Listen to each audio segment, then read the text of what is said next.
تر دې حد پورې چې که یو کافر کس وي د دغه کافر کس نه هم نفرت مه کوه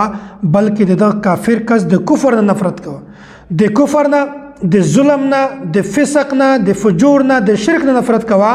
خو د داسې کس نه نفرت مه کوه دغه انسان لپاره دعاګانې غواړه یا الله دغه انسان ته هدایت نصیب کړه یا الله دا انسان راه راست راوله ځکه چې پیغمبر علیه الصلاۃ والسلام باندې کافرانو مشرکینو څومره ظلم کړی د عاده پورې چې په کانو باندې نبی علیه الصلاۃ والسلام میشتلی وو نبی علیه الصلاۃ والسلام جسم ځای په ځای باندې زخمی شو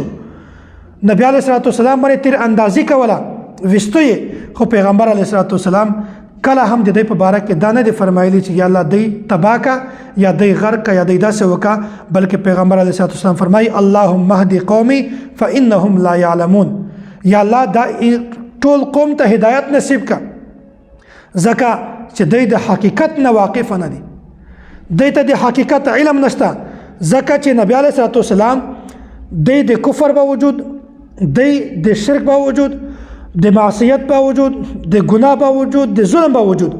نبی علیه الصلاۃ والسلام دوی ته کله هم بد دعا نه ده کړې بلکې دعا ورته کړې چې یا الله دوی ته هدایت نصیب کړه یا الله دوی راه راست راوله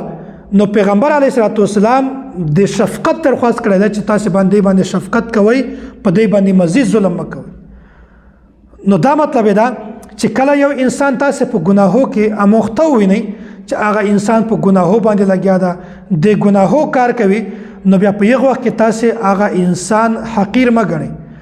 هغه انسان ته طعنه مه ورکوئ انسان ته پیغور مه ورکوئ بلکې داسې انسان دپاره دعاګانې وغواړئ داسې انسان ته دعوت ورکوي داسې انسان ته د تبلیغ کار بیانوي نو کېدای شي تا د تبلیغ نه د تا د دعوت د وجې نه هغه ګناهونه پرېږدي او بالکل راه راست راشي او که ته بیا هم دغه انسان ته پیغور ورکوي دا انسان ته طعنه ورکوي عار ورکوي غلطې ګڼې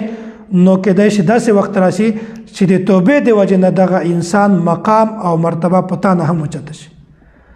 نو هر انسان ته پکار ده چې کله د مخ ته داسې کس راځي چې هغه ګناهګار وي ګناهونه کوي یا داسې کس وي چې هغه مشرک وي یا معصیت مرتکب وي د فجور فسق مرتکب وي بیا تا انسان په خپله بد مه ګڼه دا انسان ته پیغور مه ورکوه بلکې د ده ګناهونه بد ګڼه د غلط کارونه بد ګڼه او بیا دته په یکسویي کې تنها بالکل یوازې باندې دته دعوت ورکوه چې دا کوم کار ته کوي دا غلط کار ده نو کېدای شي د تا د دعوت د وجې نه او د دعاګانو د وجې نه انسان الله تعالی راه راست راولي